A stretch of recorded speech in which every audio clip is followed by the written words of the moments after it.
എന്താണ് പഴം പഴുത്തുരി കൊലേ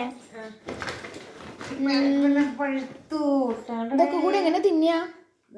നോക്കടി, ഇതെങ്ങനെയാണ് ചീഞ്ഞത്? ഈ സൈഡൊക്കെ ഇങ്ങനെ വീണിട്ട് ഉണ്ടോ? ഇത് ഞാലിപ്പൂവനാ. ഇത് അനില തന്നതാ. അടി ഇത് നോക്കടി, ഇവിടെയൊക്കെ നോക്ക്. എന്തോ ഇതിങ്ങനെ നിങ്ങളെ കയ്യിൽ നിന്ന് വീണതാണ് ചാക്കുന്നത്. ഒന്നല്ലേ ഉള്ളൂ? ഒന്നൊന്നല്ല, ഇതാക്കണം. ഇതിന്റെ ഇടയിലൊക്കെ ഉണ്ട്. ഇതൊക്കെ കൂടി എങ്ങനെ തിന്നാ? ഇതൊക്കെ കൂടി എങ്ങനെ തിന്നു? അയ്യേ, നമുക്ക് കുറച്ച് ആൾക്കാരെ കൊടുക്കാം. ഇതിപ്പോ ഞാൻ എടുക്കാം. മുറിച്ചെടുക്കാം. തിക്കായിട്ട് നിന്നിട്ടേ ഒരു പടലെ എടുത്താലോ നമുക്ക്? കത്തി എടുത്തിട്ട് വായോ. കത്തി എടുത്തിട്ട് വന്നാ കത്തി എടുത്തോ. ഇങ്ങനെ വെള്ളം അങ്ങനെ കിരിയില്ലേ? ഈ വെള്ളം ഡ്രസ്സിലായി കഴിഞ്ഞാൽ കറ പോവൂലെന്ന് അനില പറഞ്ഞു. അടിയിൽ തീർക്കാം അല്ലേ? ഞാലി ഇട്ടാണ്ടേ. അയ്യോ,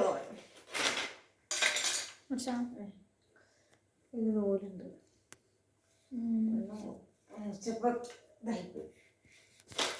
എത്ര ദിവസം പിടിച്ചപ്പത് ഇങ്ങനെ സൈഡ് ഇത് വീണ് കഴിഞ്ഞ എന്താ അറിയോ? അപ്പൊ ആകണ്ട് ചീഞ്ഞോ.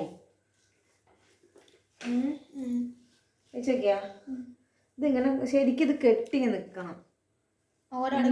ഒരു കെട്ടിക്കൂടെ നമുക്ക്? ഇവിടെ ഭയങ്കര സ്വാതന്ത്ര്യം. ഇങ്ങനെ ചേർത്ത് വെക്കുമ്പോ എന്താ അറിയോ? ആ സൈഡ് അങ്ങനെ തട്ടുന്ന ഭാഗം ചീഞ്ഞോ. കടലെന്നിട്ട് ഗ്യാസ് കയറിയാ? ഇതിനുള്ളിൽ ചില ഇതൊക്കെ ഒരു 3-4 കിടന്നു. കുറച്ചും കൂടി പഴുക്കണ്ട്. ഇതാ ഇന്ന് ഇതിൽ വെക്കണ്ട, നാളെ വെച്ച് പഴുത്തോളും. ഇതൊക്കെ ഒരു വെള്ളം കിരീന് 3 ഡ്രസ്സിലായാലും കറ വരും. വേണ്ട, കുറച്ചും കൂടി പഴുക്കണം അല്ലേ? ചെറുതായിട്ട് പച്ചയാണ്. ചെറുതിന് ഇടയില് ചെറുത് എങ്ങനെ ചീഞ്ഞതറിയോ? നമ്മൾ അങ്ങോട്ട് കൊണ്ട് പോകുമ്പോഴേക്കും ഓരോ അങ്ങോട്ട് തട്ടി താഴത്തേക്ക് ഇടല്ലേ? എവിടുന്ന് ഏറ്റി കൊടുന്നാ ഞാനീ? പാവാണ് എൻ്റെ പെണ്ണെ.